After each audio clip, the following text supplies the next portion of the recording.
Good morning dear students. Last video में हमने different parameters के बारे में डिस्कस किए।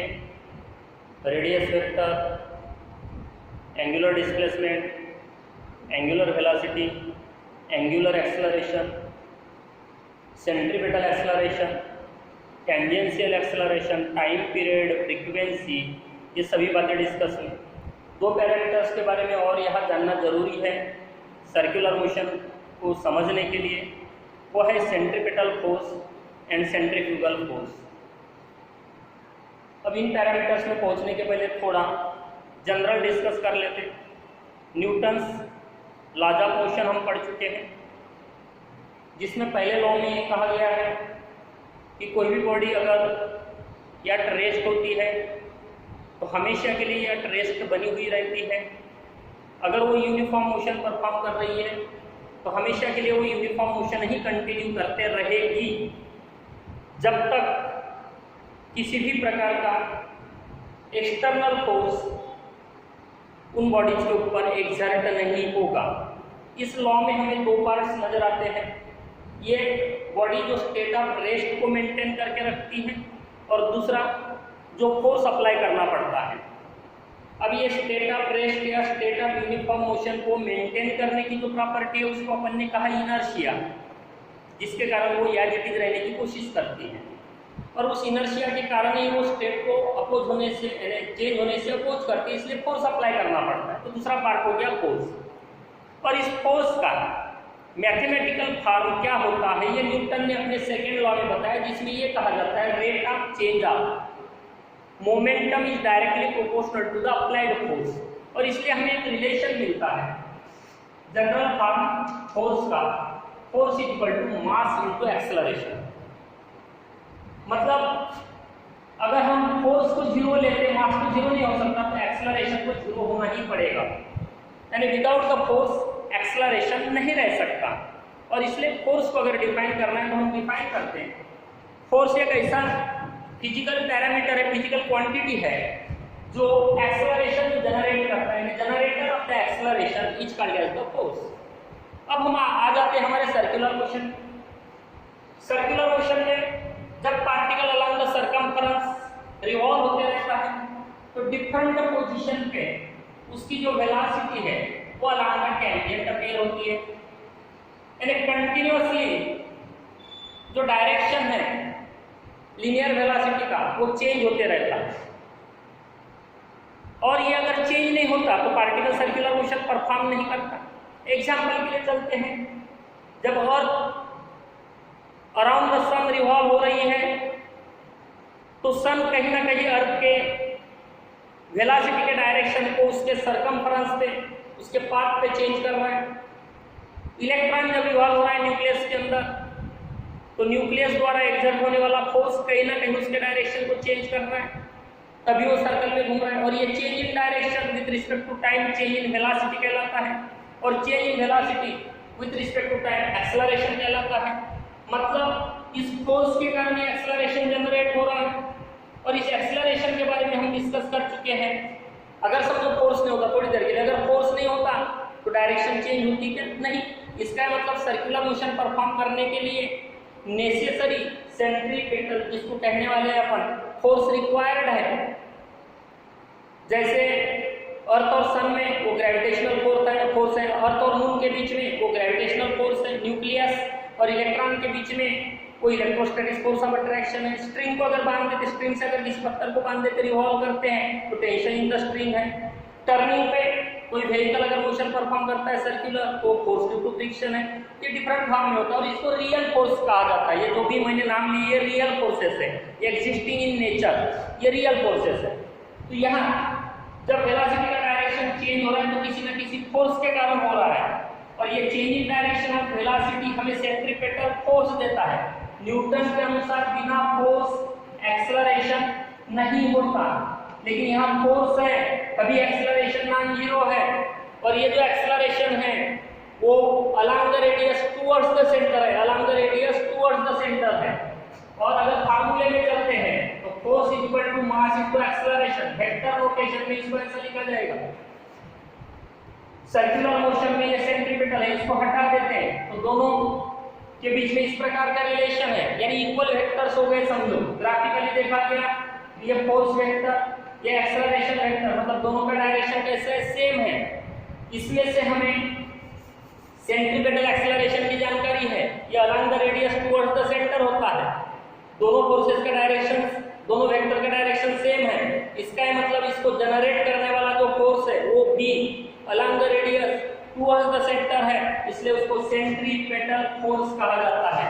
सर्कुलर मोशन में ये जो भी फोर्स है जो सेंट्रीपिटल एक्सेलरेशन को जनरेट करता है along the radius towards the centre है, अलोंग द रेडियस है इसलिए रेडियल, टुवर्ड्स द सेंटर है इसलिए इसको सेंट्रीपिटल कहा जाता है। ये रियल फोर्स है, नेचर में एग्जिस्टिंग फोर्स है, इसके कारण ही सर्कुलर मोशन पॉसिबल है। अब न्यूटन के लॉ के अनुसार देखा गया तो centripetal force equal to mass into centripetal acceleration. Centripetal force equal to mass into centripetal acceleration is v square by r या r omega square, therefore it is centripetal force is mv square by r या mr omega square. अगर हम vector notation में लिखना चाहेंगे तो centripetal force is equal to negative mr vector omega square. Why there is negative sign, तो r vector is along the radius away from the centre, f vector is along the radius towards the centre, they both have opposite direction, therefore there is negative sign. It is about the centripetal force जो कि real force है। Examples ध्यान में रखने तो जो अभी मैंने बताया, ग्रेविटेशनल फोर्स इन के साथ से earth and moon, electrostatic force of attraction से in case of nucleus and electron, tension in the stream whenever the stone is tied with the stream, and it is force due to friction whenever the vehicle is moving along the curved road, either say plane curve road, horizontal curve road or it is banked curve road। ये बाद में आने वाले parts हैं।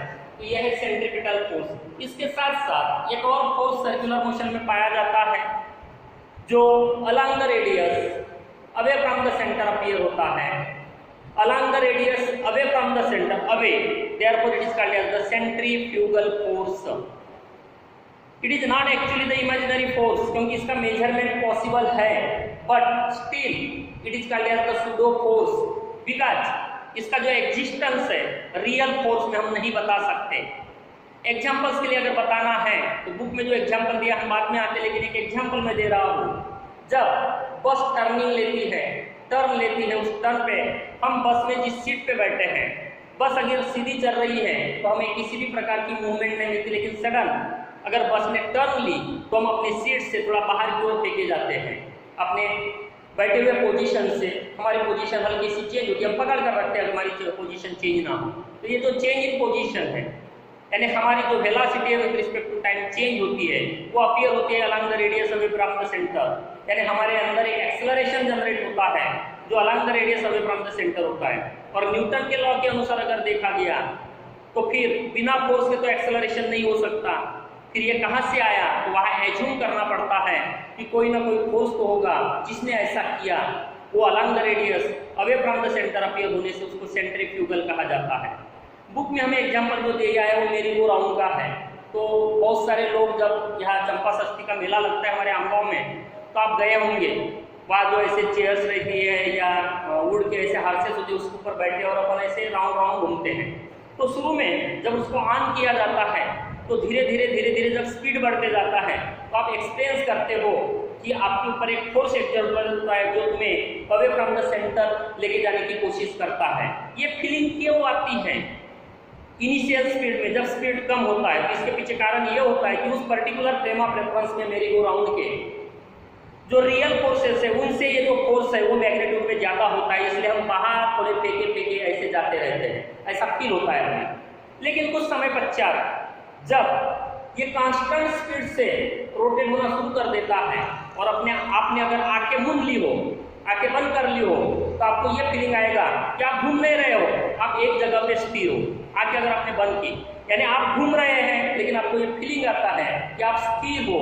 इसका मतलब ये हो गया कि जो अभी तक के आपको बाहर लेके जाने वाला फोर्स था और उस फ्रेम ऑफ रेफरेंस में उसको सर्कल में घुमाने वाले जो रियल फोर्सेस थे दोनों का मैग्नीट्यूड सेम हो जाता है, और इसलिए जो रिजल्टेंट फोर्स है आपके ऊपर एक्सर्ट होने वाला वो जीरो अपीयर होता है। मैथमेटिकली अगर बताना है तो अपन ये कह सकते हैं summation of all real forces plus the force along the radius away from the centre, जिसको सेंट्रीफ्यूगल कहा जाता है, दैट इज इक्वल टू 0।